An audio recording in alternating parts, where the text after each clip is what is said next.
नमस्कार, आप सभी का गोल्डन जगत 21 में। तो फाइनली मॉक टेस्ट तीसरा लेके आ चुका हूँ आप लोगों के बीच में। और मैं आपको बता दूँ, अगर आपको बिहार दरोगा क्लियर करना है तो मॉक टेस्ट ज़रूरी है, इसके बिना तो सब कुछ अधूरा है। ठीक है, इसमें मैं कटअप बता देता हूँ और अगर आप कितने नंबर ला रहे हैं 100 में, चूँकि ये फुल लेंथ टेस्ट है और ये जो मॉक टेस्ट तैयार किया गया है न्यू पैटर्न पर आधारित सारे क्वेश्चंस हैं और 1275 को ध्यान में रख के सारे क्वेश्चन तैयार किया गया। अगर आप इससे पहले वाला मॉक टेस्ट नहीं दिए हैं तो जाके दे दीजिए। सभी का मतलब कि सभी वीडियो का लिंक ऐसे वीडियो के डिस्क्रिप्शन बॉक्स में दे चुका हूँ, तो वहाँ से आप जाके सारे वीडियो देख सकते हैं और उसका पीडीएफ टेलीग्राम पे मैं अपलोड कर चुका हूँ ऑलरेडी। ठीक है, और मैक्सिमम क्वेश्चन आपके एग्ज़ाम हॉल में यहीं से देखने को मिलेगा, क्योंकि यहाँ पे जो क्वेश्चन डिज़ाइन किया गया है जो आपके बिहार दरोगा का सिलेबस है उसी को ध्यान में रख के, और उसका जो सारे सेक्शन है उसमें हिस्ट्री की बात करें तो आप सबको मैं थोड़ा सा बता दूँ, उसमें सारे सब्जेक्ट का क्वेश्चन इंक्लूड है। चाहे प्राचीन भारत हो, मध्यकालीन भारत हो, आधुनिक भारत हो, विश्व का इतिहास हो, पॉलिटिकल साइंस हो, ज्योग्राफी में इंडियन ज्योग्राफी हो, वर्ल्ड ज्योग्राफी हो, इंडियन इकोनॉमी हो, स्ट्रैटेजिक हो, स्पेशल बिहार हो, बायोलॉजी हो या फिजिक्स हो या केमिस्ट्री या science and tech, environment, current affairs, मतलब कि सारे सेक्शन का क्वेश्चन ऑलरेडी इंक्लूड है और बहुत मेहनत किया गया है मॉक टेस्ट पे, मैं आपको पहले भी बता चुका हूँ। खैर, शुरू करते कहानी। कुछ फ्रेंड्स का ये कहना रहता है कि सर मेरे मॉक टेस्ट में मार्क्स कम आते हैं, क्या करें? घबराने की जरूरत नहीं है, मैं आपको इसी वीडियो में बता दूंगा अगर नंबर कम आ रहे हैं तो आपको क्या करना चाहिए, रिवीजन कैसे करना है, क्या अप्रोच होना चाहिए आपका रिवीजन का, है ना। तो इसके बारे में भी हम लोग चर्चा कर लेंगे। तो चलिए शुरू करते हैं। पहले मॉक टेस्ट चूंकि करना जरूरी है, मैं यहाँ पे कटअप बता देता हूँ। भाई जनरल की मैं बात कर लूँ तो यहाँ पे जो मैं कटअप रखा हूँ 62। EWS की बात करूं तो आपके कटअप जो रखा हूं मैं भाई यहाँ पे 58, इतने नंबर ला रहे हैं, बहुत अच्छा स्कोर समझा जाएगा, क्योंकि यहाँ पे जो मॉक टेस्ट का लेवल है मॉडरेट टू डिफिकल्ट है ना। हालांकि कुछ क्वेश्चन इजी भी है। अगर मैं OBC की बात करूं तो आपके 60 कटअप है ना। EWS की मैं बात कर लूँ तो आपके जो कटअप है 58 में रखा हूँ। SC की मैं बात कर लूँ तो यहाँ पे 54 रखा हूँ, और ST की भी मैं बात कर लूँ तो भाई इसका भी मैं 54 रखा हूँ, ये 54 है ना, और इसका भी 54। और ऑल कैटेगरी फीमेल के लिए मैं बता देता हूँ भाई 55 में रखा हूँ। सबको इतना यहाँ पे इस मॉक टेस्ट में लाते हैं, हालांकि अलग अलग कैटेगरी में तो कट ऑफ कम जाता है, लेकिन मैं यहाँ पे सबका कट ऑफ जो है ये रखा हूँ। ठीक है, खैर चलिए, अपना आंसर कमेंट सेक्शन में ज़रूर बताइएगा कि आप 100 क्वेश्चन में कितने क्वेश्चन सही किए हैं, और उसका आप क्या करिए आंसर भी जो है आप कमेंट सेक्शन में, जैसे ए का क्या होगा, बी का क्या होगा, इस तरीके से करते जाइए साथ साथ। चलिए अब मैं जूम कर लेता हूँ और आपको मैं सारी चीज़ें बताते जाऊँगा और आप आंसर देते जाइएगा। मैं हार्डली जो है एक क्वेश्चन पे 5 सेकेंड का टाइम दूंगा, उससे ज़्यादा का टाइम बिल्कुल नहीं दूंगा, है ना। जो क्वेश्चन स्टेटमेंट बेस होगा या बड़ा क्वेश्चन होगा उसमें मैं 10 सेकेंड का टाइम दूंगा। पहला क्वेश्चन आपके सामने है, नाम जरूर सुना होगा, डिंडीगुल नाम है, और आपने जरूर सुना होगा, अगर मॉडर्न हिस्ट्री पढ़े होंगे तो आपने जरूर सुना होगा। बताइए आंसर क्या होगा। बिल्कुल बहुत सारे लोग जो है सही जवाब दे रहे हैं, B is the right answer. यह जो है तमिलनाडु का एक नगर है डिंडीगुल। और जैसे ही डिंडीगुल नाम आप सुन रहे हैं तो आपके दिमाग में अब एक ही चीज आना चाहिए कि भाई हैदर अली ने, हैदर अली का नाम जरूर सुना होगा, है ना। नहीं सुने तो अभी सुन लीजिए, हैदर अली, ये मॉडर्न हिस्ट्री में आपने पढ़ा है ना। तो हैदर अली की मैं बात कर लो तो इन्होंने फ्रांसीसियों के सहयोग से इसी डिंडीगुल में जो है क्या बनाया था, तो यहाँ पे शस्त्रागार का जो है स्थापना किया था। तो बेसिक बातें हैं। आपने ये क्वेश्चन जो अगर गलती किया है तो कर्नाटक का प्रथम, द्वितीय, तृतीय और मैसूर युद्ध भी जाके पढ़ लेना किसके बीच में हुआ था, तो आपको सारी चीजें मिल जाएगा। ठीक है, चलिए अगले क्वेश्चन में बढ़ जाते हैं। और ध्यान है डिंडीगुल ये तमिलनाडु में है। तमिलनाडु राज्य की बात करें तो जैसे मैं तमिलनाडु कहता हूँ तो आपके दिमाग में चलना चाहिए अच्छा यहाँ का मैं बात कर रहा हूँ, तो इस तरीके से माइंड में चलना चाहिए चीज़ें, और यही काम देता है आपके एग्जाम हॉल में। दूसरा क्वेश्चन आपके सामने क्वेश्चन है, टिंडिया भारत में प्रवेश करती है, कौन से देश से भारत में प्रवेश करती है टिंडिया, और ये न्यूज़ में था इसलिए मैं लिया हूँ क्वेश्चन। बांग्लादेश, नेपाल, पाकिस्तान और जो है श्रीलंका। 5 सेकेंड का टाइम दूंगा, ज़्यादा का टाइम नहीं दूंगा, 5 सेकेंड।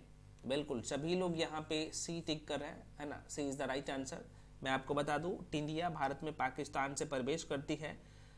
टिंडियों के नियंत्रण हेतु जो है भारत में 10 टिंडी मंडल कार्यालय स्थापित भी किया गया। तो ये थोड़ा सा ध्यान रखिएगा, आसान सा क्वेश्चन है हाँ, लेकिन ये स्टैटिक जीके का क्वेश्चन है। अगला प्रश्न आपके सामने क्वेश्चन है कि निम्नलिखित में कौन सी शक्ति तथा खाद दोनों दे सकता है। मैं यहाँ पे शक्ति और खाद दोनों का बात कर रहा हूँ। कौन दे सकता है? नाभिकीय संयंत्र, तापीय संयंत्र, बायोगैस संयंत्र या फिर हाइड्रो इलेक्ट्रॉनिक संयंत्र, है ना। बताइए, 5 सेकंड का टाइम दूंगा। बिल्कुल बिल्कुल, सी इज द राइट आंसर। बहुत सारे लोग यहाँ पे गलत कर दिए हो, गलत बिल्कुल नहीं करना है, सी आंसर होगा, सी सही आंसर होगा। देखो भाई, बायोगैस जो है, बायोगैस संयंत्र से शक्ति और खाद आपको पता होना चाहिए दोनों प्राप्त होता है। यह ऊर्जा का एक जो है अक्षय स्रोत है, अक्षय मैं कह रहा हूँ, ऊर्जा का अक्षय स्रोत है। और ये किससे प्राप्त होता है तो आपको पता होना चाहिए। ये जो है कृषि के अवशिष्ट से, गोबर से, है ना, नगर निगम के कचरे से, सीवेज, ये सबसे प्राप्त होता है। बेसिक बातें हैं और बहुत आसान सा क्वेश्चन था। और देखो भाई, कई बार क्या होता है ना कि भाई हम लोग आसान क्वेश्चन को गलत कर देते हैं, इसलिए मैंने इस तरह का क्वेश्चन भी लिया हूँ। अच्छा, बहुत सारे फ्रेंड्स का ये रहता है कि सर अगर हम आपके साथ फाउंडेशन बैच में जुड़ना चाहे तो क्या कोई ऑफर है? हाँ बिल्कुल, हम आप लोगों के लिए मात्र जो है 1099 में कंप्लीट क्लास लेके आ चुके हैं। तो जो लोग इच्छुक है इस बैच में आ सकते हो। यहाँ पे मैं थोड़ा सा इन्फॉर्मेशन दे दूँ, इसमें आपको क्या क्या मिलेगा मैं थोड़ा सा बता देता हूँ, ठीक है। तो बिहार एसआई का फाउंडेशन बैच, इसका फ़ी जो था 1599, अभी मैं कम कर दिया हूँ, 1099 कर दिया हूँ। और ये ऑफर सीमित समय के लिए है। ये क्लास जो है कंप्लीट क्लास आपको इसमें मिलेगा। तो इसके रिगार्डिंग जो भी इन्फॉर्मेशन चाहिए तो आपको ये जो नंबर आपको दिख रहा होगा मैं थोड़ा सा बता देता हूँ, ठीक है। ये जो आपको नंबर दिख रहा होगा 7319924130, इस नंबर पे चाहे तो कॉल करके इन्फॉर्मेशन ले सकते हैं। हालांकि मैं आपको यहीं पे बता देता हूँ, जो लोग जुड़ना चाहते हैं, जुड़ के पढ़ना चाहते हैं मेरे साथ, तो 7319924130 इस नंबर पे आप पेमेंट करके भेजेंगे। गूगल पे, फ़ोन पे, पेटीएम, किसी भी माध्यम से पेमेंट कर सकते हैं। और उसका स्क्रीनशॉट करके 93 नंबर पर भेजिएगा, है ना। और आपको एकदम जीरो से सब कुछ पढ़ाया जाएगा और इस बैच में जोड़ दिया जाएगा। क्लास का टाइमिंग 4 से 6 में आपको वीडियो मिलता है। और ये सबसे बड़ी बात है कि सारे क्लासेस रिकॉर्डेड फॉर्म में मिलता है, तो वीडियो को जब चाहे तब देख सकते हैं। इस बैच में आपको सारे सब्जेक्ट का हैंडरिटन नोट्स आप देख सकते हैं, डायग्रामिकली, पिक्चुअल फॉर्म में सब कुछ मिल जाएगा। और एकदम उम्दा तरीके से सब कुछ पढ़ाया जाता है, आप सबको पता होना चाहिए। चाहे हिस्ट्री हो, चाहे ज्योग्राफी हो, चाहे बाकी सेक्शन हो, आप देख सकते हैं सारे सब्जेक्ट का आपको नोट्स मिल जाएगा, कंप्लीट वीडियो क्लास मिल जाएगा, है ना। अच्छा, कुछ लोगों का ये रहता है कि सर चूंकि बहुत सारी क्लास तो हो गया होगा। हाँ, जो क्लास कंप्लीट हो गया है तो ऑलरेडी मैं उसका आप देखेंगे तो प्लेलिस्ट में बना दिया हूँ, ठीक है। तो जैसे यहाँ पे प्लेलिस्ट पे क्लिक करेंगे, मान लो कि आपको प्राचीन भारत का इतिहास पढ़ना है, तो जैसे इस प्लेलिस्ट पे क्लिक करिएगा तो आपको क्लास 1, क्लास 2, क्लास 3, क्लास 4 का सबका वीडियो दिख जाएगा।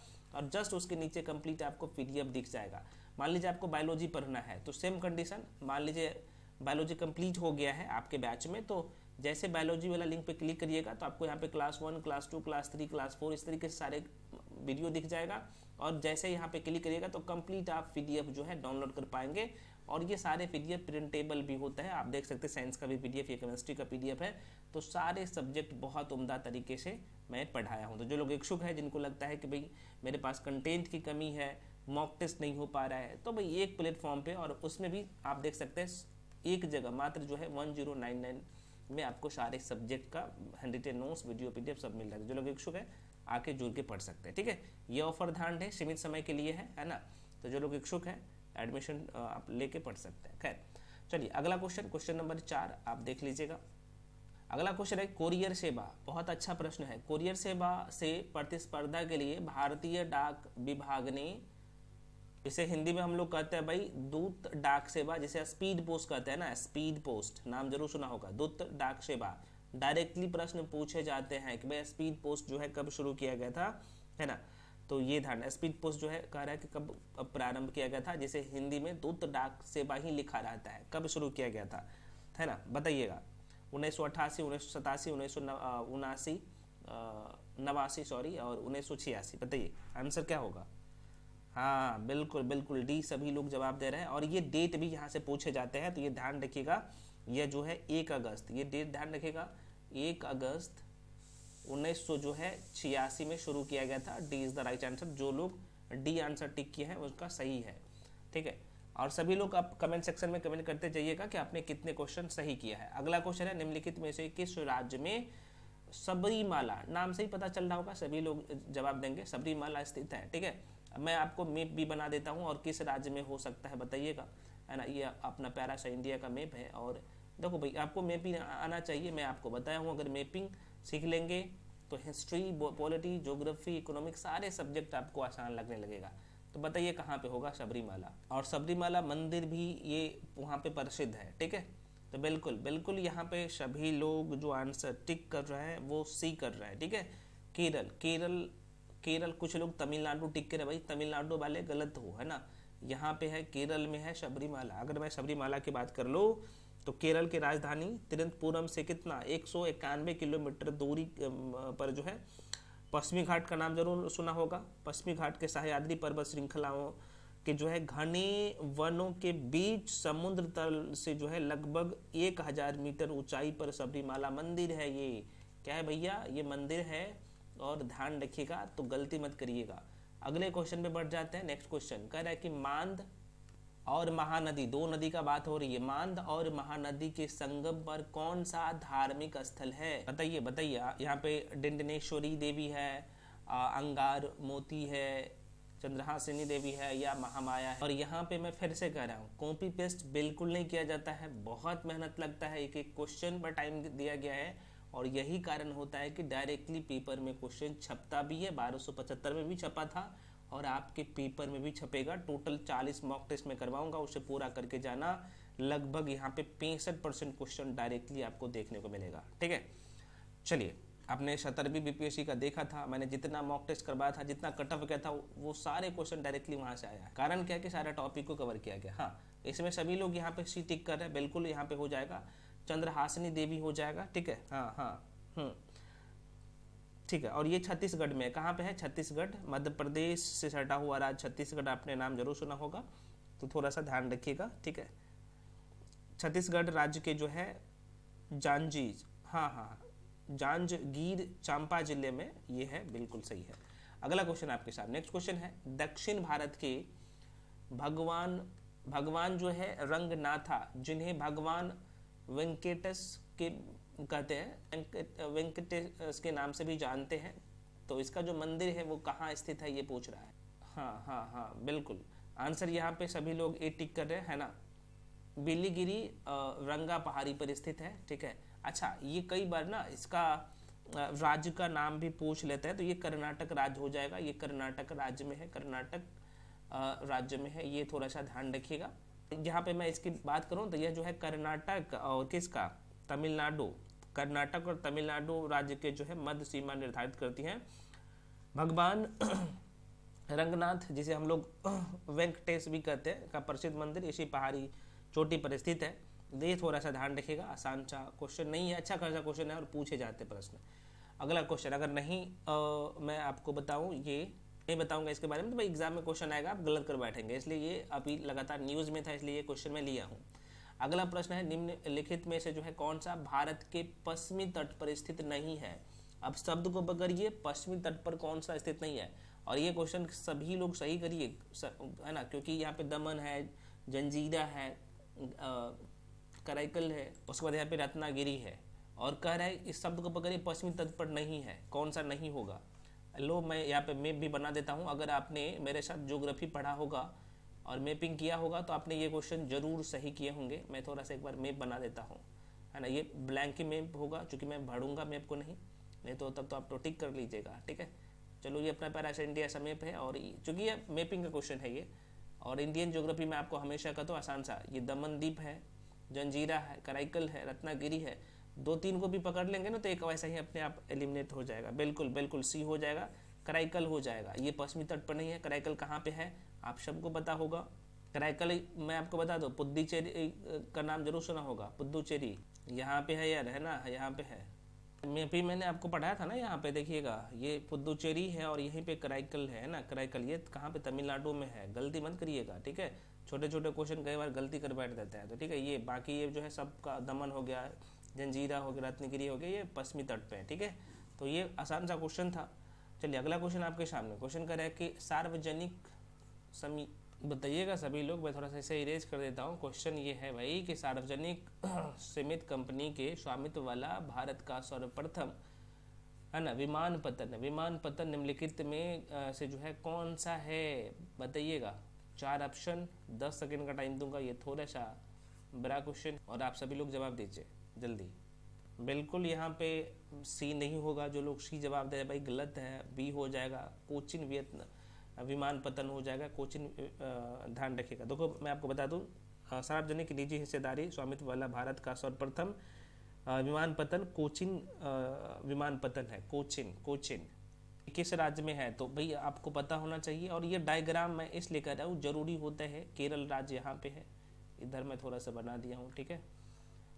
तो ये छोटे छोटे क्वेश्चन गलत मत करिएगा भाई साहब, है ना। यहाँ पे ये केरल यहीं तक हो जाता है, तमिलनाडु को इसको पकड़ लो भाई। केरल ऐसा होता है और ये तमिलनाडु यहाँ तक आ जाता है, ठीक है। तो जो लोग केरल टिक किए हो, है ना, वो सही है ना। यहाँ पे हो जाएगा, सॉरी ये केरल राज्य में है, माफी चाहता हूँ मैं, क्या बोल दिया। अगला प्रश्न आपके सामने कह रहा है कि भाई जवाहरलाल, प्रश्न अच्छा है, इसका सभी लोग जवाब दीजिए। क्वेश्चन है कि जवाहरलाल नेहरू बंदरगाह किस राज्य में स्थित है।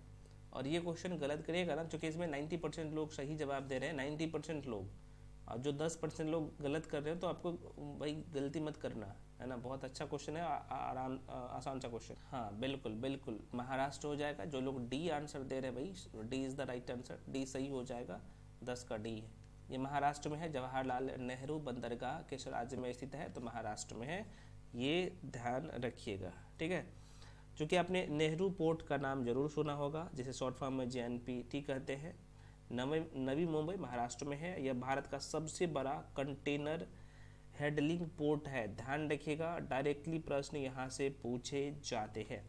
चलिए जो काम का चीज़ है मैं बताते जाऊँगा, और क्वेश्चन आपके सामने है। अगला क्वेश्चन मैं थोड़ा सा जूम इसलिए किया हूँ अच्छा से, ताकि आप क्वेश्चन को अच्छे से देख सके। नेक्स्ट क्वेश्चन है, भारत में सबसे पहले रेल मार्ग तैयार हुआ था कब। और ये क्वेश्चन भी लगभग यहाँ पे देख सकते हैं 80% लोग जो है सही जवाब दे रहे हैं। 80% लोग, तो देखते हैं आप लोगों में से कितने लोग सही जवाब दे पा रहे हैं, ठीक है। बिल्कुल सभी लोग, हाँ, अब इसका दायरा 85% हो गया, और अभी भी 15% लोग गलत आंसर दे रहे हो, जो कि गलत है।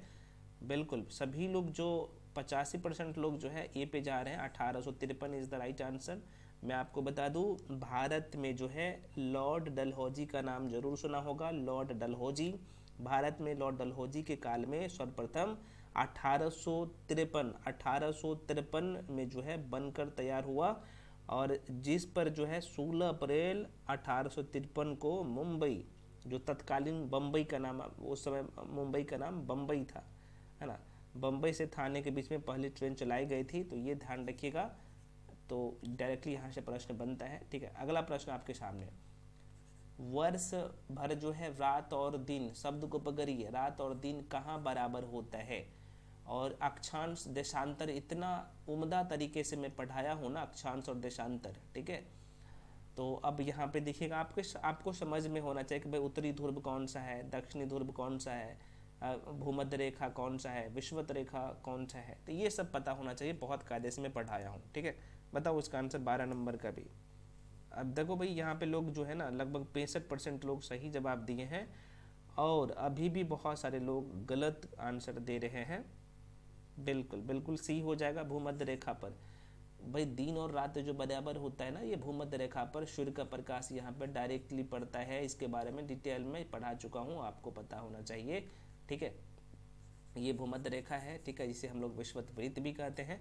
तो ये थोड़ा सा ध्यान रखिएगा। मैं आपको बता दूं, इसके बारे में थोड़ा सा इन्फॉर्मेशन दे दूं। भूमध्य रेखा जिसे विषुवत रेखा भी कहते हैं, ठीक है। यहाँ पर क्या होता है भाई, दिन लगभग जो है 12 घंटे का दिन, 12 घंटे का दिन। यहाँ पे क्या होगा, लगभग 12 घंटे का दिन और 12 घंटे की रात, मतलब कि लगभग बराबर होता है, ये ध्यान रखिएगा।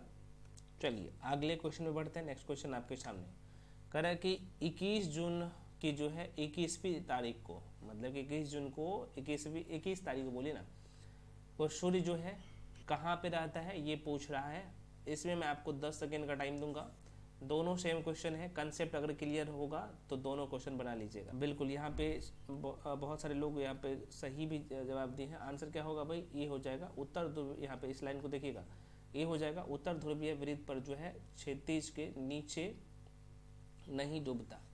मैं आपको बता दूं, प्रत्येक वर्ष 20 से लेके 22 जून के मध्य, ठीक है, मतलब कि आप कह सकते हैं सामान्यतः 21 जून को उत्तरी गोलार्ध में ग्रीष्म अयनांत जिसे कहते हैं, है ना, हम लोग कहते हैं ना कि भाई ये समर सोलेस्टिस जोन वाला जो क्षेत्र होता है, वहाँ पे 21 जून का जो यहाँ पे सबसे लंबा दिन होता है। हम लोग बेसिक से बातें पहले भी बहुत अच्छे से पढ़ चुके हैं, क्या इसके बारे में डिटेल में चर्चा कर चुका हूँ, तो आप ये थोड़ा सा ध्यान रखिएगा। अगला क्वेश्चन है, वलन शब्द को पकड़ेगा, वलन क्रिया किसका परिणाम है? वलन क्रिया, दोबारा इस क्वेश्चन को रिपीट कर दे रहा हूँ। क्वेश्चन है वलन क्रिया किसका परिणाम है ना। 10 सेकंड का टाइम दे रहा हूँ, जवाब दीजिए। बिल्कुल, बहुत सारे लोग यहाँ पे जवाब सही दे रहे हैं, क्योंकि आपने इस टॉपिक को अच्छे से कवर किया है ना। चैप्टर का गार्डविक संरचना आपने पढ़ा होगा तो बहुत अच्छे से इसका जवाब दियोगे। हाँ, सी होगा, पर्वत निर्माणकारी बल होता है, ठीक है। देखो भाई, पृथ्वी के अंतर्गत, या फिर आप सीधे तौर पे कर सकते हैं कि पृथ्वी के अंतर्जात बलों के अंतर्गत जो है पर्वत निर्माणकारी बल, जिसे हम लोग क्षैतिज संचलन कहते हैं ना, बल भी कहा जाता है। तो इसके तहत 2 प्रकार के बल कार्य करते हैं, एक तो संपीड़ित बल और दूसरा जो है तनाव बल काम करता है। तो ये थोड़ा सा ध्यान रखिएगा, बेसिक सा क्वेश्चन मैं कहूँगा।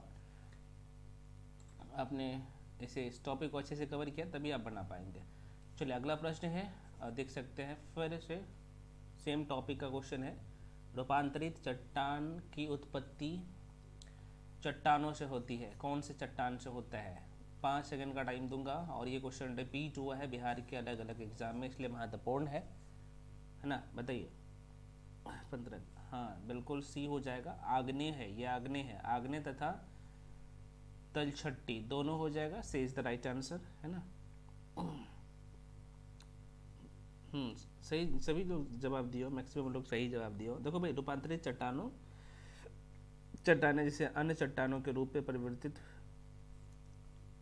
कुछ लोग बोल रहे सर 16 14 का आंसर, भाई ठीक है, 14 का आंसर ठीक है ना। पर्वत निर्माणकारी बल ही होता है ना।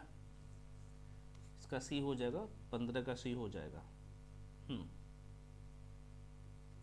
तो रूपांतरित चट्टानें अन्य चट्टानों के रूप में परिवर्तन के फलस्वरूप जो है निर्मित होती है। मूल रूप से रूपांतरण शब्द जो है, इसके बारे में बहुत अच्छे से मैं बताया हूँ। रूपांतरण शब्द जो है मेटामॉर्फोज से लिया गया है, जिसका तात्पर्य होता है कि रूप में परिवर्तन, है ना। बेसिक से क्वेश्चन है ये। चलिए अगला क्वेश्चन आपके सामने है। क्वेश्चन है कि ज्वालामुखी से जो है सबसे अधिक कौन सी गैस निकलती है? इतना महत्वपूर्ण क्वेश्चन है, ज्वालामुखी से सबसे अधिक गैस कौन सी निकलती है? 5 सेकंड का टाइम दूंगा, ज़्यादा का टाइम नहीं दूंगा, बताइए सभी लोग। बिल्कुल बिल्कुल, बहुत सारे लोग बोल रहे हैं कि सर H2O निकलता है, जल वाष्प निकलता है। बिल्कुल ये हो जाएगा, H2O निकलता है, ठीक है। हाँ, ज्वालामुखी विस्फोट से निकलने वाली गैस में जल वाष्प H2O की मात्रा सर्वाधिक पाई जाती है। हाँ बिल्कुल। चलिए अगले क्वेश्चन पे बढ़ते हैं। क्वेश्चन में नंबर जो है, क्योंकि मैं थोड़ा सा फास्ट में लेके चलूँगा, नहीं तो बड़ी लंबा चौड़ा वीडियो हो जाता है। क्वेश्चन नंबर 17, ज्वालामुखी उद्गार नहीं होता है, कह रहा है कि नहीं होता है, कहाँ पे नहीं होता है ये पूछ रहा है। 5 सेकंड का टाइम दूंगा। अच्छा, बहुत सारे लोग बोल रहे हैं कि काला सागर, भाई काला सागर नहीं होगा, ये हो जाएगा, बहुत सारे लोग गलती, बाल्टिक सागर हो जाएगा, ठीक है, बाल्टिक सागर में, है ना। ज्वालामुखी उद्गार का संबंध अभिसरण या जिसे हम लोग कहते हैं कि अपसरण क्षेत्र में प्लेट के किनारे से होता है। तो आपके सामने वहाँ पे दिख रहा होगा, बाल्टिक सागर को छोड़कर सभी सागर प्लेटों के किनारे जो मतलब कि प्लेटों के किनारे से संबंधित है। और आपको यहाँ पे साफ साफ नज़र आ रहा होगा कि बाल्टिक सागर में ज्वालामुखी उद्गार नहीं होगा। बेसिक सा क्वेश्चन, मैंने कहूँगा अच्छा क्वेश्चन है। अगला प्रश्न है, रूपांतरित चट्टानों की उत्पत्ति डाइस चट्टानों से होता है। तो ये अभी तो आपने कुछ, अच्छा ये क्वेश्चन रिपीट हो गया क्या 2 बार 18 नंबर का? ठीक है, कोई बात नहीं, सी हो जाएगा, आग्नेय और तलहटी, चलो कोई बात नहीं, ये दोनों हो जाएगा। चलिए अगला क्वेश्चन है भाई, महान हिमयुग। महान हिमयुग का संबंध किससे है? हाँ, 5 सेकेंड का टाइम दूंगा, क्वेश्चन छोटा सा है। सभी लोग सही जवाब दे रहे हैं, इसका ए हो जाएगा, प्लेस्टोसीन हो जाएगा, प्लेस्टोसीन। प्लेस्टोसीन महान हिमयुग पृथ्वी के इतिहास का एक ऐसा युग है जब बड़े पैमाने पर क्या हुआ था, हिमाच्छादन हुआ था। यह प्लेस्टोसीन युग से संबंधित है। इस युग की शुरुआत लगभग कहा जाता है कि 20 लाख पूर्व से हुई थी और यह 10,000 वर्ष तक माना जाता है। 20,000 पूर्व से 10,000 तक, ध्यान रखिएगा। क्वेश्चन नंबर 20 देखिएगा अगला क्वेश्चन, पृथ्वी के भूमध्य रेखा की लंबाई है लगभग कितना? लगभग में अप्रॉक्सीमेट वैल्यू आपसे पूछ रहा है, एक्यूरेट डेटा नहीं है, तो ऑप्शन भी उस हिसाब से ही है। हाँ, पृथ्वी की भूमध्य रेखा की बताइए, इक्वेटर की लंबाई। अरे भाई भूमध्य रेखा की मैं बोल रहा हूँ, ग्लोब आप ये बीच वाला जो भूमध्य रेखा की लंबाई लगभग में पूछ रहा है। हाँ लगभग, हालांकि एक्यूरेट अगर मैं बात कर लूँ तो 40,090 है, लेकिन लगभग में है 40,000, आपको दिख रहा होगा। सी इज द राइट आंसर, ठीक है। अगला क्वेश्चन आपके सामने, अधिकांश कीट, चूंकि अब आपको नाम से ही पता चल रहा होगा कि साइंस वाला सेक्शन में आप घुस गए हैं, तो कह रहा है कि अधिकांश कीट जो है शोषण कैसे करते हैं? शोषण कैसे करते हैं किससे? त्वचा से, क्लोन से, फेफड़े से, किससे करेगा भाई? और एक और ऑप्शन दिखा देता हूँ, ये ऑप्शन आपका रहा है लास्ट वाला ऑप्शन, ये वताक तंत्र से। हाँ बिल्कुल वही हो जाएगा, बिल्कुल बिल्कुल बिल्कुल बिल्कुल, डी हो जाएगा आंसर, है ना। देखिए होता यह है कि सभी कीटे, जिसे हम लोग कहते हैं इंसेक्ट्स, शोषण की क्रिया होती है, जिसके दौरान वे जो है ऑक्सीजन O2 को शरीर के अंदर जो है ग्रहण करते हैं और कार्बन डाइऑक्साइड बाहर निकालते हैं। तो इसमें शोषण के लिए जो वायु का नली होता है ना, जिसे हम लोग कहते हैं कि एयर ट्यूब जो उसका होता है, जाल, हाँ, बिल्कुल बिल्कुल, है ना। ट्रैकल सिस्टम हम लोग नहीं कहते, वातक तंत्र, वातक, ट्रैकल सिस्टम के माध्यम से ये लेता है। लिख देता हूँ यहाँ पे, इंग्लिश में इसे हम लोग कहते हैं भाई CHEAL सिस्टम से होता है, ठीक है। वातक तंत्र से ये लेता है। यह तंत्र बाहरी वायु को ग्रहण कर शरीर की जो है ना प्रत्येक कोशिकाओं तक जो है पहुँचाने में सहायक होता है। बाहरी वायु को अपने शरीर के जो है ट्रैकल सिस्टम के माध्यम से, बिल्कुल। चलिए अगला क्वेश्चन आपके सामने है। क्वेश्चन करें कि जमी हुई झील के अंदर मछली जीवित रह सकती है, क्यों रह सकता है? बहुत अच्छा क्वेश्चन है और रिपीट बार बार होता है क्वेश्चन 22 का, बिल्कुल। हाँ सी हो जाएगा, तल के निकट जो है पानी नहीं जमता है, बिल्कुल आंसर सी हो जाएगा। आपने बहुत अच्छे से जवाब दिया है आप सभी लोग। चलिए अगले क्वेश्चन में बढ़ते हैं। क्वेश्चन कर रहा है भाई, पपीते का पीला रंग किस कारण से होता है? 2 सेकेंड का क्वेश्चन है भाई, है ना, बिल्कुल सी हो जाएगा। नाम जरूर आपने सुना होगा, केरिका जैंथिन के कारण ऐसा होता है। ये भी बहुत अच्छा क्वेश्चन है और बार बार रिपीट होने वाला। देखो भाई, इसका कंप्लीट मैं PDF टेलीग्राम पे ऑलरेडी मैं शेयर कर चुका हूँ, डिटेल में एनालिसिस है, आप एक बार जरूर देख लेना। चलिए अगला क्वेश्चन है, खमीर एक उदाहरण है, किसका उदाहरण है? आपके ऑप्शन है, 5 सेकेंड का टाइम दूंगा, बताओ। खमीर, बिल्कुल बी हो जाएगा। कवक का है भाई, कवक का नाम आप जरूर सुना होगा, कवक, है ना। खमीर एक कोशिकीय सूक्ष्म जीव होता है, एक कोशिका वाला जीव होता है, यूनिसेलुलर जीव होता है ना। अगला क्वेश्चन आपके सामने, क्वेश्चन कह रहे हैं 10 सेकेंड का टाइम दूंगा इस क्वेश्चन में। जल की अधिकतम मात्रा किसकी पौधे की आवश्यकता? दोबारा सुनिए, कह रहा है कि जल की अधिकतम मात्रा जिसकी पौधे को आवश्यकता होती है वह उसे अवशोषण निम्न के माध्यम से करते हैं। बहुत बढ़िया क्वेश्चन, 10 सेकेंड का टाइम देता हूँ। हाँ डी बिल्कुल हो जाएगा, जड़ों के बालों से, ठीक है। जड़ों के जो उनका जो रूट होता है ना, रूट हेयर से, यहाँ पे इंग्लिश में लिख देता हूँ, इंग्लिश में जिसे हम लोग कहते हैं भाई roots hair, HAIRS, root hair होता है, जड़ होता है ना भाई। आपने स्ट्रीम रूट्स पढ़ा होगा, तो यहाँ पे जो मेन रूट है इसके जड़ का जो छोटे छोटे बाल होते हैं इससे लगता है। अगला क्वेश्चन आपके सामने कह रहा है कि मरु मरुभूमि पादप अधिकतर होते हैं।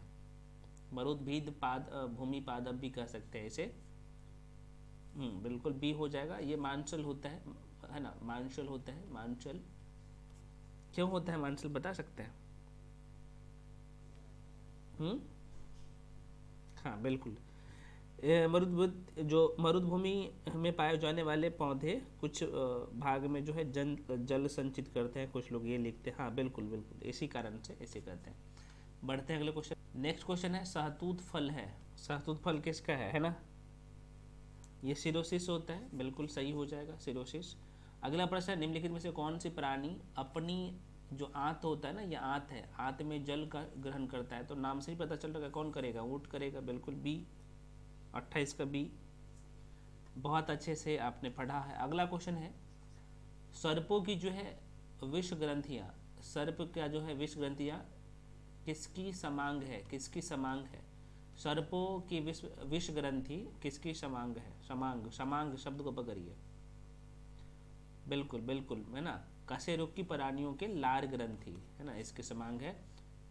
अगला प्रश्न है आधुनिक मनुष्य के हाल के पूर्वज है, कौन सा है भाई? हाँ बी हो जाएगा।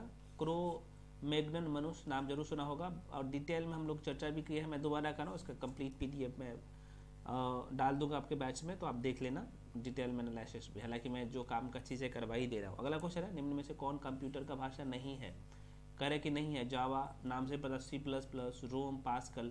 अब आराम से इस क्वेश्चन को तो मैं देख रहा हूँ लगभग 50 नहीं ये 85 चला गया। सभी लोग जवाब जो दे रहे हैं 31 नंबर का क्वेश्चन, 85% से ऊपर लोग जवाब दे रहे हैं सही है ना। बताइए, आप लोग भी बता दीजिए। सी हो जाएगा, रोम हो जाएगा भाई। बाकी जावा, C++, पास्कल ये कंप्यूटर का है। और रोम का नाम आप जरूर सुना होगा कि ये हार्ड डिस्क है, ये कंप्यूटर का भाषा नहीं है। ठीक है, चलो अगला क्वेश्चन है भाई कोबोल क्या है? यहाँ पे मैं कोबोल कह रहा हूँ, कोबोल क्या है? कोबोल क्या है ये पूछ रहा है आपसे, पढ़ा हो ना? कंप्यूटर की भाषा है ये भी कोबोल, ध्यान रखिएगा, रट लीजिए, आपके माइंड में सेट होना चाहिए। कोबोल एक कंप्यूटर की भाषा है। ठीक है, कोबोल वास्तव में कॉमन बिजनेस ओरिएंटेड जो है लैंग्वेज है। लैंग्वेज जैसे हम लोग ऐसे भी बोल सकते, कॉमन बिजनेस ओरिएंटेड लैंग्वेज, इसका इंग्लिश शॉर्ट फॉर्म में कोबोल कहते हैं। ठीक है, यह कंप्यूटर की भाषा है। हाँ, तो बिजनेस पर्पज से ऐसे भाषा का यूज किया जाता है कंप्यूटर क्षेत्र में। अगला क्वेश्चन है भाई 33 का क्वेश्चन कर रहा है कि ओरेकल क्या है? ओरेकल है क्या है? एक हाँ, ये डाटा सॉफ्टवेयर है, तो ये भी ध्यान रखिएगा। चलिए बढ़ जाते हैं अगले क्वेश्चन। भारत की पहली सशस्त्र परमाणु पनडुब्बी है, कौन सा है? बताइए, ऑप्शन में है INS तिहायु है, INS विराट है, अरिहंत है। INS से सब में लिखा हुआ है। और उसके बाद यहाँ पे आपको दिख रहा होगा अस्त्रधारिणी है, कौन सा है? सब प्रथम, पहली बात कर रहा है, पहला शब्द को पकड़िए। बिल्कुल सी हो जाएगा, INS अरिहंत हो जाएगा, अरिहंत, अरिहंत। ठीक है, कितने लोग जानते हैं INS अरिहंत के बारे में डिटेल में? इसका वजन कितना है बताइएगा। बिल्कुल 6000 कितना है? 6000 क्या है? टन है। इसके बारे में कुछ इन्फॉर्मेशन और आप टेलीग्राम पे टाइप कर सकते हैं, कब ये लॉन्च किया गया था। अगला क्वेश्चन है टेलीग्राम में नहीं, इसी वीडियो के कमेंट सेक्शन में। अगला क्वेश्चन है दोपहर के 12 बजे किस दिशा में जो है इंद्रधनुष बनेगा? दोपहर के 12 बजे, दोपहर के 12 बजे है ना। ये आप खड़े हो भाई, देखते हैं कितने % लोग इसका जवाब दे पाते हैं। बाप रे बाप, इतना! इसमें भी देखो, अब यहाँ पे मैं देख रहा हूँ 75% लोग सही जवाब दे पा रहे हैं। इसका मतलब 25% लोग नहीं जवाब दे पा रहा हो। 12 बजे में यार सूर्य का प्रकाश यहाँ पे सर पे होगा तो कहीं पे भी किसी भी दिशा में नहीं दिखेगा आपका छाया, है ना। इंद्रधनुष नहीं बनेगा, इंद्रधनुष बनेगा लेकिन आपको दिखाई नहीं देगा। ठीक है, तो भाई नहीं दिखाई देता, यह नहीं देखा जा सकता है। बिल्कुल डी होगा, बाकी जो ये जो गलत जो लोग टिक कर रहे हो तुक्का मत लगाओ भाई साहब, है ना। सूर्य का प्रकाश माथे पे होगा तो कैसे आपको इंद्रधनुष दिखेगा। अगला क्वेश्चन है, प्रकाश का वर्ण विक्षेपण संभव है ना? ये भी जवाब दे रहे हो, बिल्कुल ये हो जाएगा प्रिज्म के द्वारा, सही सही जवाब दिए। अगला क्वेश्चन है, लोहे की सुई पानी की सतह पर जो है किस कारण तैरती रहती है, ये पूछ रहा है। हाँ आसान सा क्वेश्चन है, पृष्ठ तनाव के कारण होता है। किसके कारण से? पृष्ठ तनाव के कारण से। चलिए अगले क्वेश्चन पे बढ़ते हैं भाई। नेक्स्ट क्वेश्चन 38 नंबर का जवाब दीजिए आप लोग। पानी का जो है आपेक्षिक घनत्व सर्वाधिक निम्न ताप पर होता है, बताइए। देखते मैं थोड़ा सा परसेंटेज सेट कर लेता हूँ, कितने परसेंट लोग सही जवाब दे पा रहे हैं। बिल्कुल बिल्कुल बिल्कुल बिल्कुल, यहाँ पे 80 के आसपास में चला गया। हाँ 4 डिग्री सेल्सियस पर, ठीक है, ये सही जवाब है। अगला क्वेश्चन है, तेल जल के तल पर जो है, तेल जो है जल के तल पर फैल जाता है, किस कारण से, ये पूछ रहा है। 5 सेकेंड का टाइम देता हूँ, हालांकि आप लोग का आंसर भी आना शुरू हो गया है ना। बिल्कुल डी हो जाएगा। तेल का जो है तल तनाव पानी से कम होता है। तेल का तल तनाव जो होता है ना वो पानी से कम होता है। बिल्कुल बिल्कुल डी हो जाएगा। तेल का पृष्ठ या तल तनाव, जिसे हम लोग तेल का पृष्ठ तनाव होता है ना, पृष्ठ तनाव, तल तनाव का मतलब तेल का पृष्ठ तनाव पानी से कम होता है, इसलिए भाई क्या करेगा, वो तैरने लगेगा पानी पे।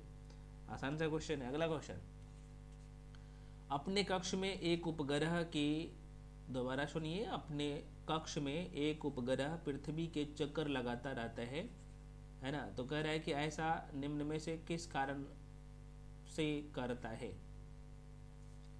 40 का, बिल्कुल ये जो है आपने केंद्राभिमुखी बल के बारे में पढ़ा होगा, मैं फिजिक्स जो पढ़ाया था, तो इसके कारण से केंद्राभिमुखी बल के कारण से ऐसा होता है, ध्यान रखिएगा। अगला क्वेश्चन, विटामिन डी स्रोत है किसका, नींबू, सूर्य की किरणें। देखते हैं भाई, परसेंटेज में सेट करता हूँ कितने लोग सही जवाब देते हो। बिल्कुल बिल्कुल लगभग 95% सभी लोग बिल्कुल सूर्य के प्रकाश, सूर्य की किरणें से, है ना। आसान सा क्वेश्चन तो सभी लोग देते हो भाई साहब, है ना। चलिए बढ़ते हैं अगले प्रश्न पे। अगला क्वेश्चन है, निम्नलिखित में से मुख्यतः किसके लिए जो है सीटेन संख्या, बहुत अच्छा क्वेश्चन है। सीटेन संख्या गुणता प्रचलन के रूप में प्रयुक्त होती है। मतलब कि सीटेन संख्या से किसके बारे में पता लगाया जाता है, कौन से ऑयल के बारे में। भाई कितने सीटेन संख्या जिनकी जितनी अच्छी होगी भाई वो उतने उत्तम होगा, है ना। बिल्कुल सी हो जाएगा। सीटेन संख्या से डीजल ईंधन की गुणवत्ता को पता लगाया जाता है, ठीक है।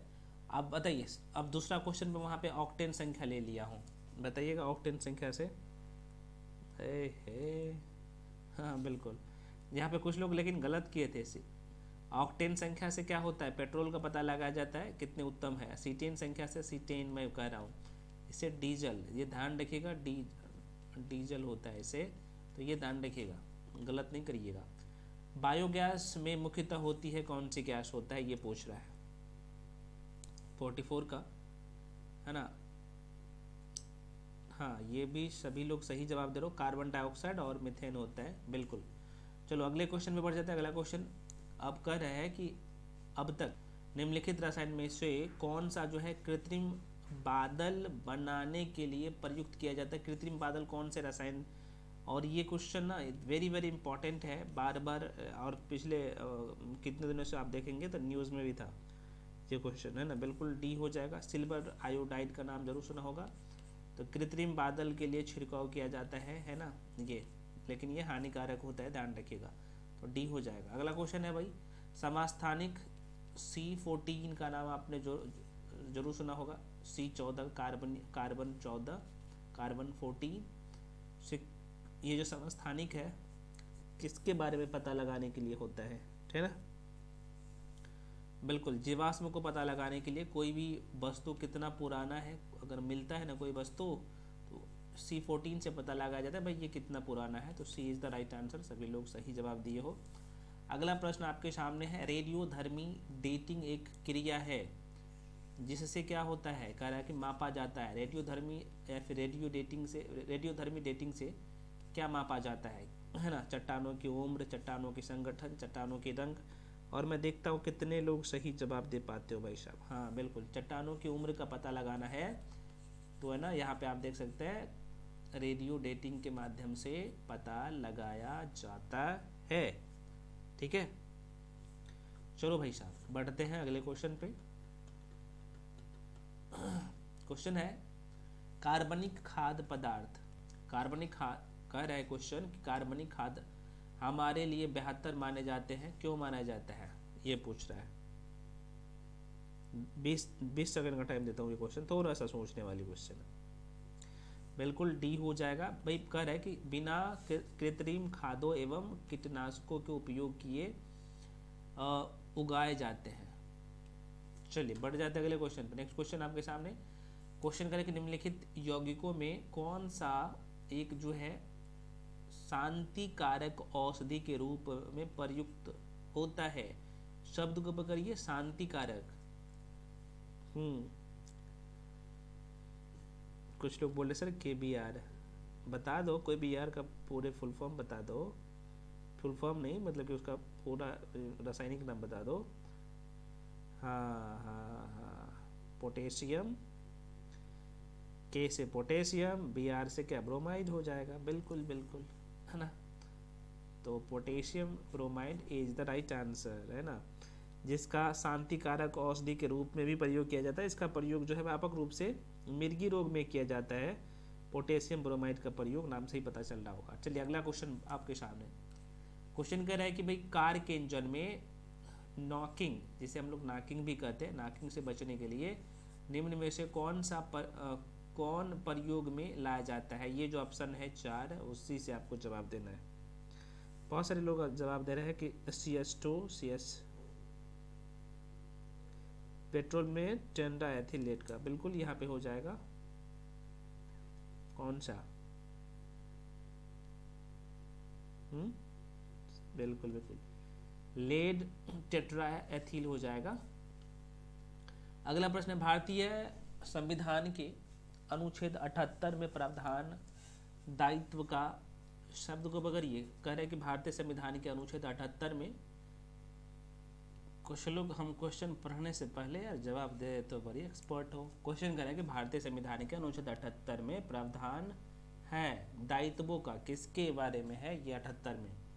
आर्टिकल 78 में किसके बारे में प्रावधान है ये पूछ रहा है। बिल्कुल डी हो जाएगा। प्रधानमंत्री के बारे में हम लोग नहीं पढ़ते हैं भैया। हाँ। चलिए अगला प्रश्न है आपके सामने। करें कि निम्न में से किस एक जो है, शब्द को पकड़िए। करें कि निम्न में से किस एक की अध्यक्षता ऐसे के द्वारा होती है जो उसका सदस्य नहीं होता है। ऐसे ही शब्द रहता है आपके पेपर में, इसलिए सेट किया गया क्वेश्चन।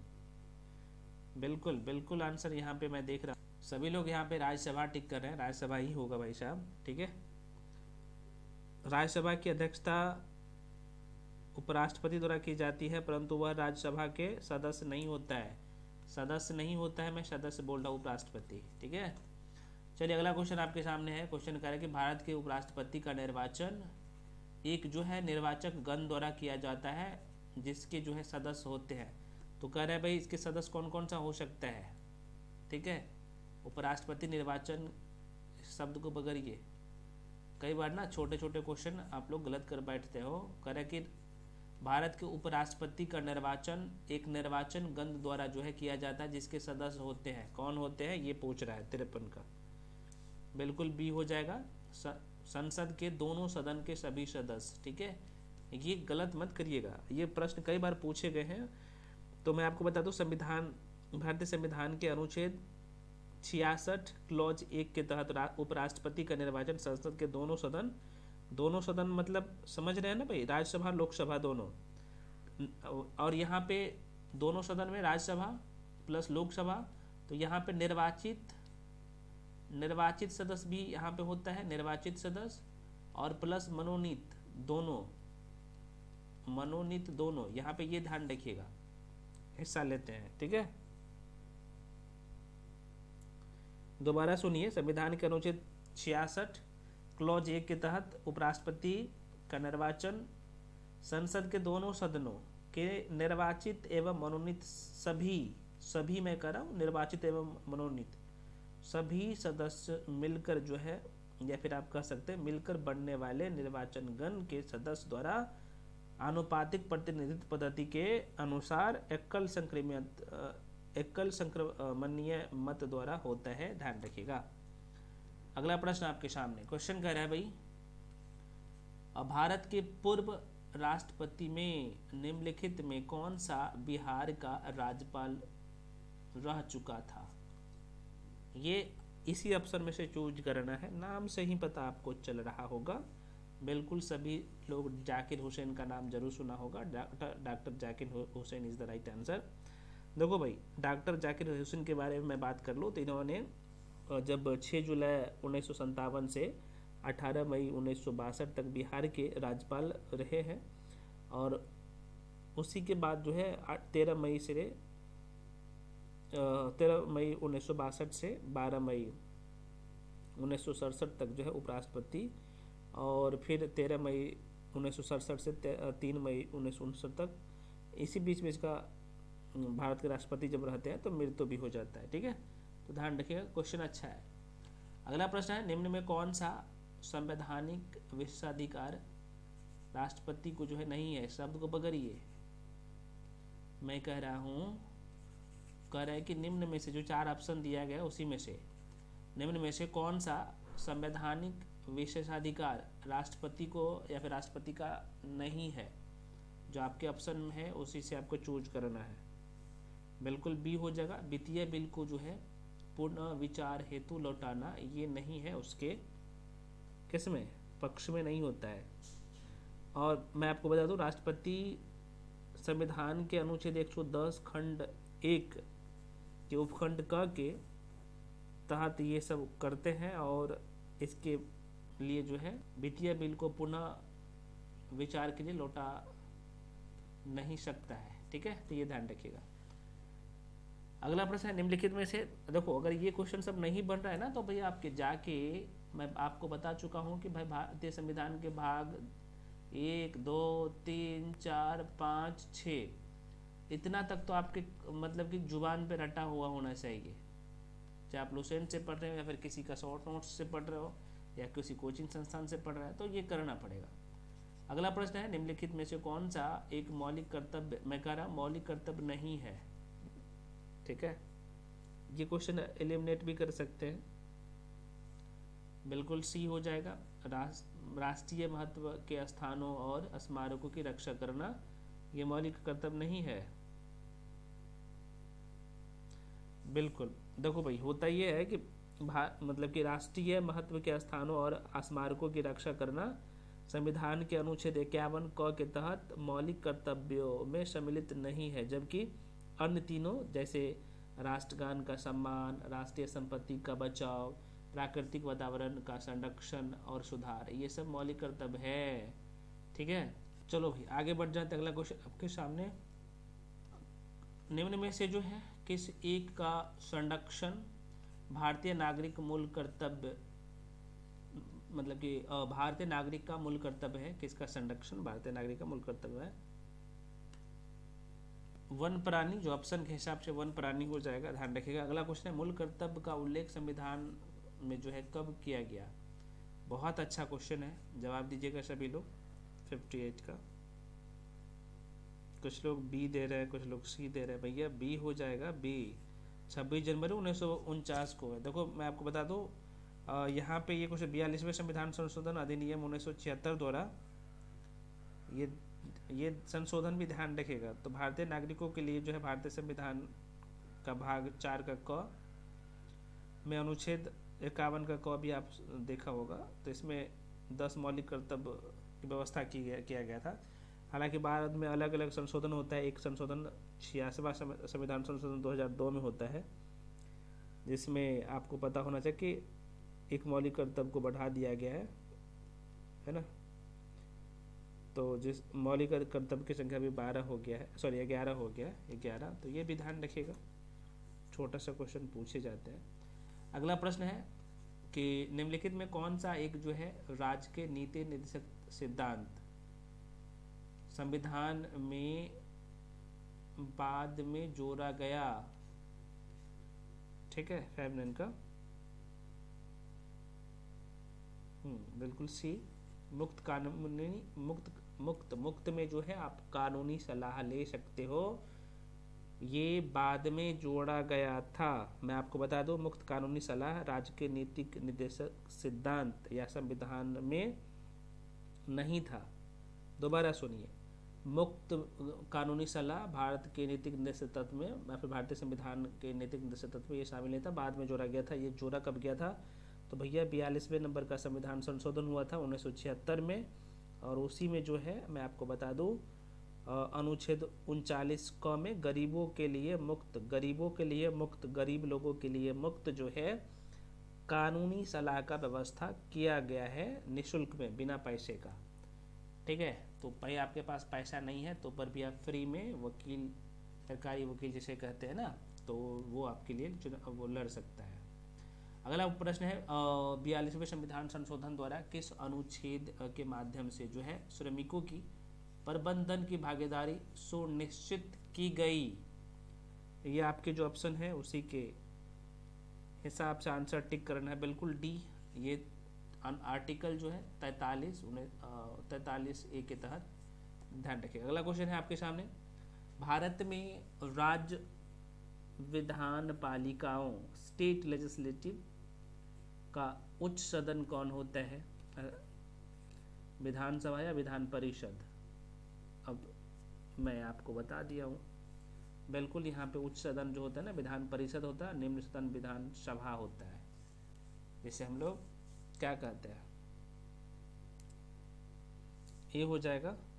और संविधान के अनुच्छेद 168 क्लॉज 2 के अनुसार जहाँ किसी राज्य के, चूँकि सारे राज्य में विधान परिषद नहीं है, आपको पता होना चाहिए कितने राज्य में विधान परिषद है, कितने लोग बताएंगे कमेंट सेक्शन में कमेंट करके बताइएगा। चलो भाई अगले क्वेश्चन पे बढ़ते हैं। अगला क्वेश्चन है, भारत के निम्नलिखित राज्यों में से किसमें अब तक विधान परिषद नहीं है यद्यपि संविधान अधिनियम 1956 में जो है इसके लिए उपबंध है? बताइए भाई साहब, आपके ऑप्शन में है 62 नंबर का,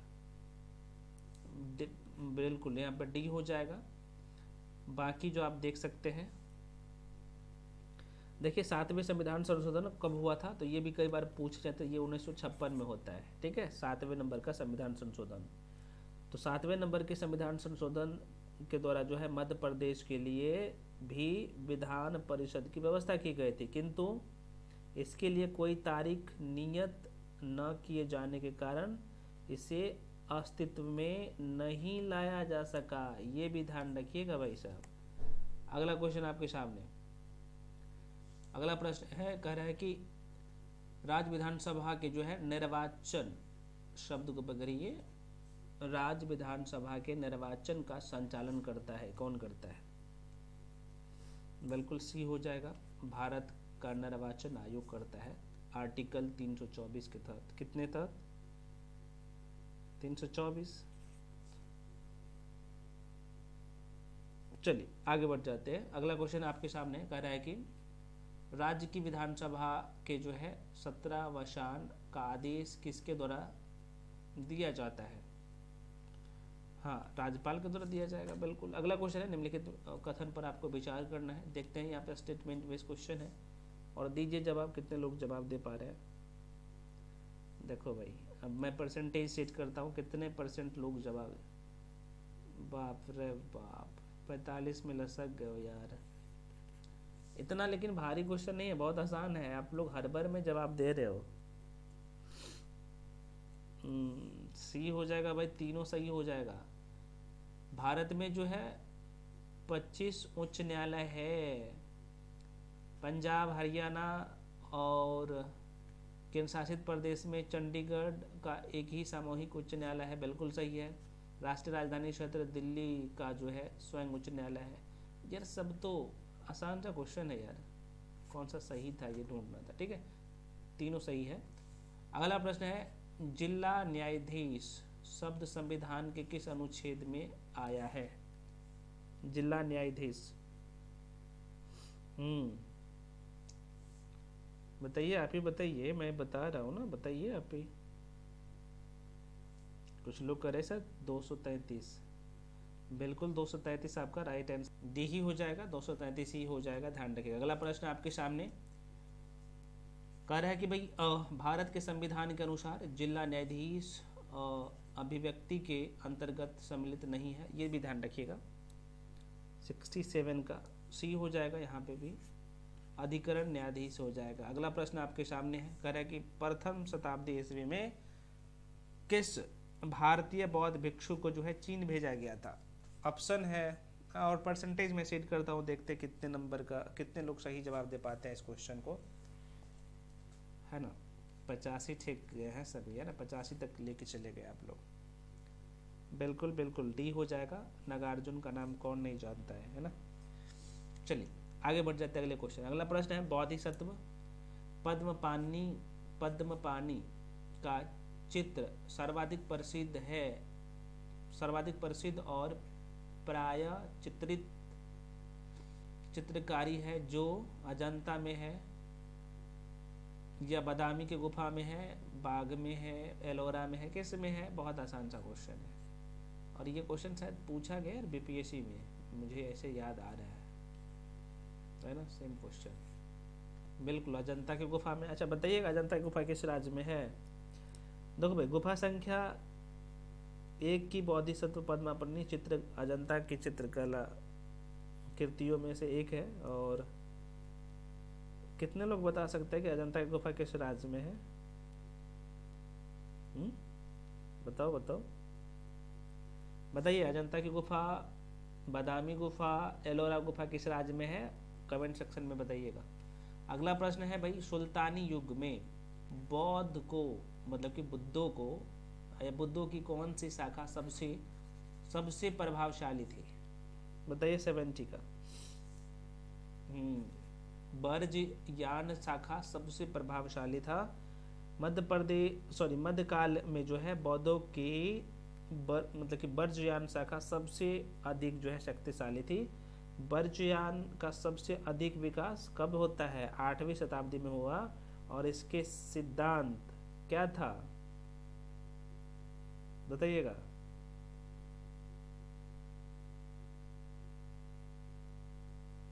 किसमें मिलता है इसके सिद्धांत? बिल्कुल मंजूश्री मूलकल्प में मिलता है, ये भी ध्यान रखिएगा, पूछे जाते हैं। चलिए भाई साहब अगला क्वेश्चन है, जैन धर्म के प्रवर्तक महावीर का जो है मोक्ष स्थान कहाँ है? बिल्कुल सभी लोग जवाब देंगे, मुझे पता है। सी आंसर टिक किए हैं आप लोग, पावापुरी हो जाएगा, है ना। सी 71 का सी।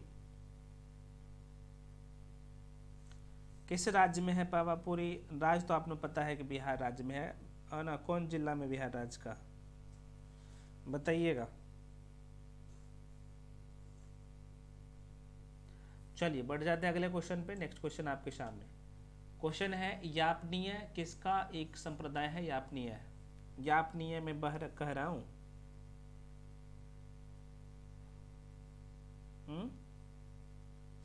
बताओ। बिल्कुल भी जैन धर्म का हो जाएगा यार। चलिए अगला क्वेश्चन है भाई, विष्णु के किस अवतार को जो है सागर से पृथ्वी का उद्गार या फिर उद्धार करते हुए अंकित किया जाता है? 73 बिल्कुल सी, वराह अवतार। अगला प्रश्न आपके सामने, भारत के प्राचीनतम प्राप्त सिक्के जो है, सबसे प्राचीनतम सिक्के कौन सा, किससे प्राप्त होता है? तांबा के थे, सोने के थे, रंगा के थे या चांदी के थे? चांदी के थे भाई, सभी लोग बोल रहे चांदी का। भारत के प्राचीनतम प्राप्त सिक्के आहत सिक्के कहलाते थे। वो पंचमार सिक्के हुआ करते थे जो कि चांदी के बने होते थे, उस पर ठप्पा लगाया जाता था। मैं आपको प्राचीन भारत पढ़ा हूँ, बहुत कायदे से पढ़ाया हूँ सबके बारे में। अगला प्रश्न है, 6ठी शताब्दी ईसा पूर्व के जो है 16 महाजनपद के विषय में निम्नलिखित में से किस बौद्ध ग्रंथ में मिलता है? 16 महाजनपद जो हुआ करता था तो कौन से बौद्ध ग्रंथ में मिलता है? परसेंटेज में सेट करता हूँ, कितने लोग सही जवाब दे पा रहे हो मैं देख लेता हूँ। बिल्कुल यार, ये तो लगभग 80+ पहुँच गए, है ना। अंगुत्तर निकाय, बौद्ध धर्म के अंगुत्तर निकाय, ठीक है। ठीक है, ठीक है। चलिए भाई, अगला क्वेश्चन है, प्राचीन श्रावस्ती का जो है नगर विन्यास किस आकृति का है? बिल्कुल, यह जो है क्या था, अर्धचंद्राकार था। चलो भाई, बढ़ जाते हैं अगले प्रश्न पे। अगला प्रश्न है, निम्नलिखित में से किस मौर्य राजा ने जो है दक्कन की विजय प्राप्त की थी, या फिर दक्कन को जो है अपने कब्जे में ले लिया था? आपके ऑप्शन के हिसाब से आप लोग आंसर टिक करिए। हाँ, चंद्रगुप्त बिल्कुल सही होगा यार, लड़खड़ा क्यों रहे हो? ठीक है, चंद्रगुप्त मौर्य, मौर्य वंश के संस्थापक चंद्रगुप्त मौर्य ही है और इन्होंने दक्कन पर जो है विजय प्राप्त किया था। अगला प्रश्न आपके सामने कह रहा है कि निम्नलिखित में किस स्थान पर जो है अकबर को हुमायूं के, शब्द को पकड़िए, निम्नलिखित में से किस स्थान पर अकबर को हुमायूं के मृत्यु की सूचना मिलने पर राजगद्दी पर जो है बैठाया गया था? ऑप्शन है आपके सामने और मध्यकालीन भारत का इतिहास का क्वेश्चन है। जवाब भी आप लोग सही दे रहे हैं, काला नौर में, है ना। अगला प्रश्न है, हल्दी घाटी के युद्ध के पीछे अकबर का मुख्य उद्देश्य था? क्या था? राणा प्रताप को अपने अधीन लाना, है ना, बिल्कुल सही है। अगला क्वेश्चन है, अकबर द्वारा बनाई गई श्रेष्ठतम इमारतें पाई जाती है अकबर के द्वारा? आप ये सर 3-4 क्वेश्चन तो अकबर से आ गया, कोई बात नहीं, बना लो भाई। डी हो जाएगा, फतेहपुर सिकरी हो जाएगा। अगला प्रश्न आपके सामने, कलकत्ता में Asiatic Society Bengal of Calcutta में एशियाटिक सोसाइटी ऑफ बंगाल की स्थापना 1784 में होता है, कह रहा है। तो भाई किसने किया था ये पूछ रहा है। बिल्कुल, यहाँ पे विलियम जोन्स का नाम आपने जरूर सुना होगा और इन्होंने ही किया है। अगला प्रश्न है, भारतीय राष्ट्रीय कांग्रेस के दूसरे अधिवेशन की अध्यक्षता कह रहा है कि भाई किसने किया था? आपसे प्रश्न पूछ रहा है।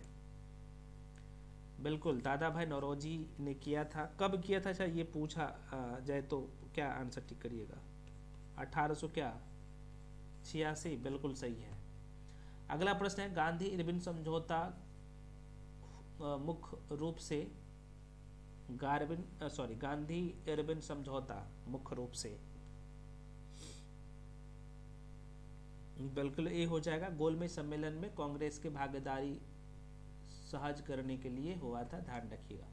अगला प्रश्न, महात्मा गांधी ने पहला आमरण अनशन कब जो है प्रारंभ किया था?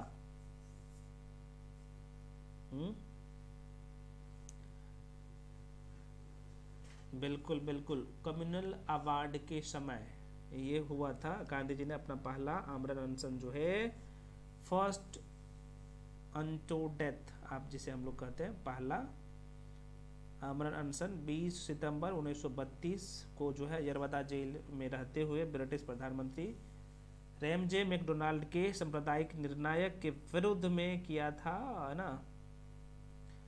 ये थोड़ा सा ध्यान रखिएगा, बहुत अच्छा क्वेश्चन है। अगला क्वेश्चन है आपके सामने है, क्वेश्चन कर रहा है भाई 85 नंबर का, वर्ष 1934 में कांग्रेस समाजवादी पार्टी का गठन किया था,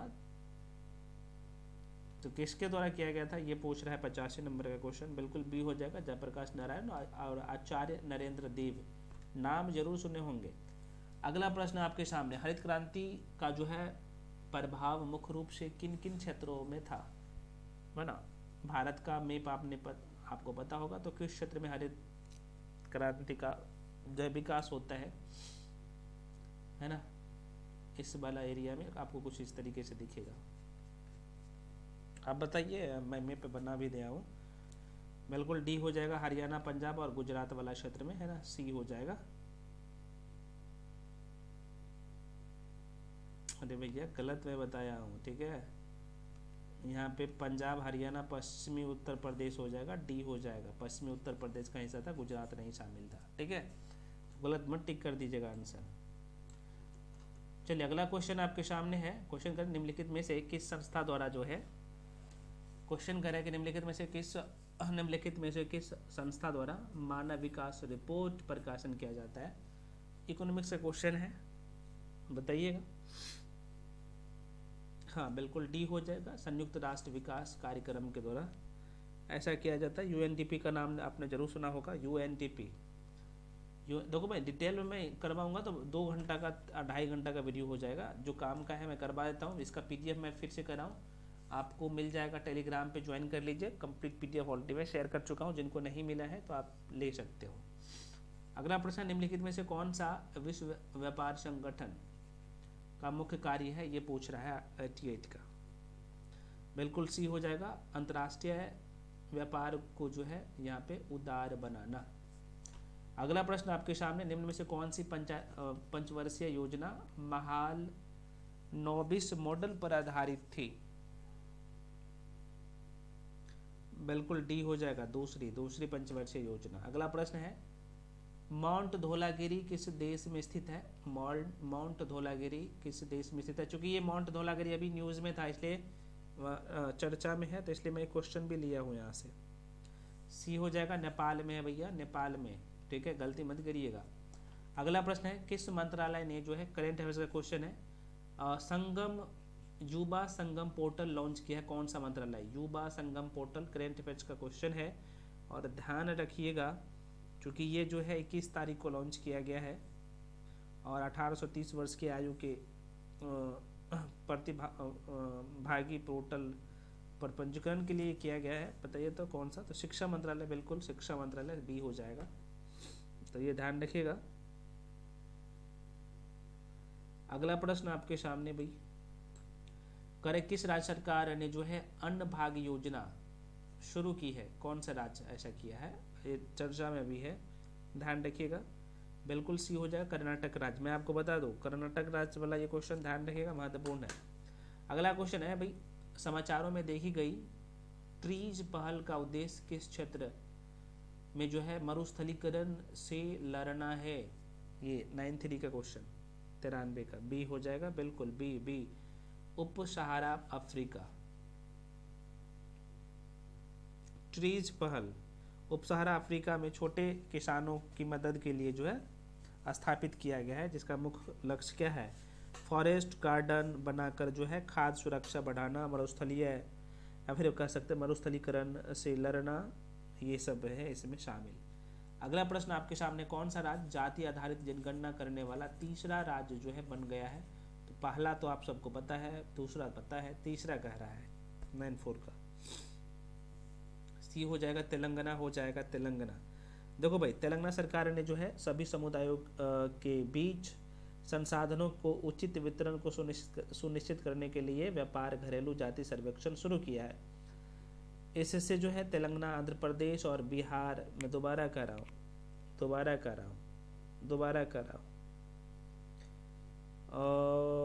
ये जो अभी मैं आपको बता रहा हूँ, एक व्यापक घरेलू सर्वेक्षण किया गया और इससे तेलंगाना, आंध्र प्रदेश और बिहार के बाद जो है, मैं क्या कर रहा हूँ, तेलंगाना जो है आंध्र प्रदेश और बिहार के बाद जाति आधारित जनगणना करने वाला तेलंगाना राज्य जो है तीसरा राज्य बन गया है। यह ध्यान रखिएगा, प्रश्न यहाँ से पूछे जाते हैं।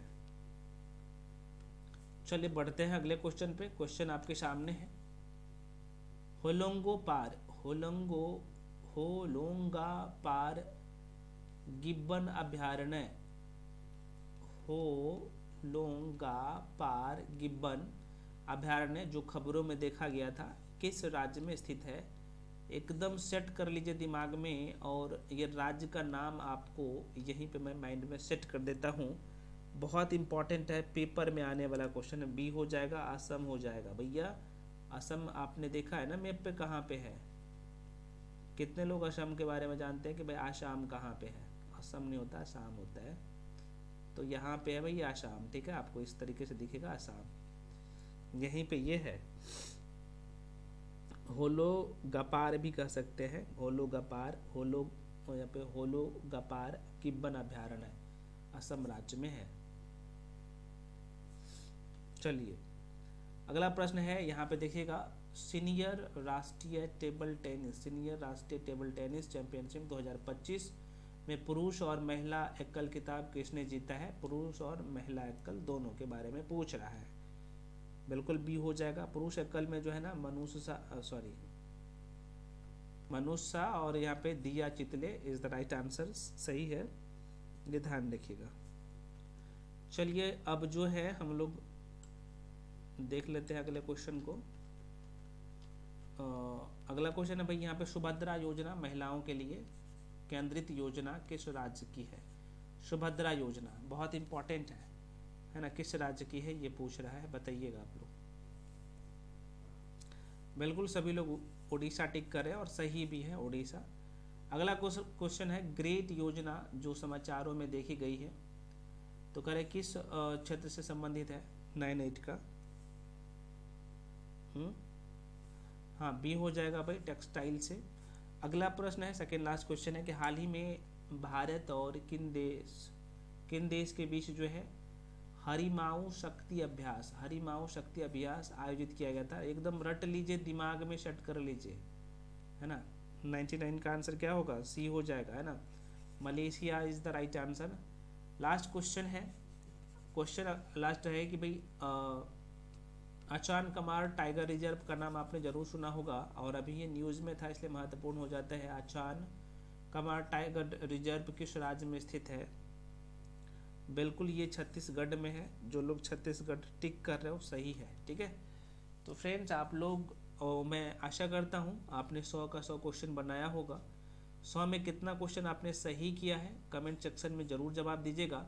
और इसका जो डिटेल एनालिसिस है वो मैं इसका कंप्लीट PDF आपके टेलीग्राम पे भी शेयर कर दूंगा। टेलीग्राम ज्वाइन कर लीजिए, बाकी पेड क्लास में तो सब कुछ मिल ही रहा है।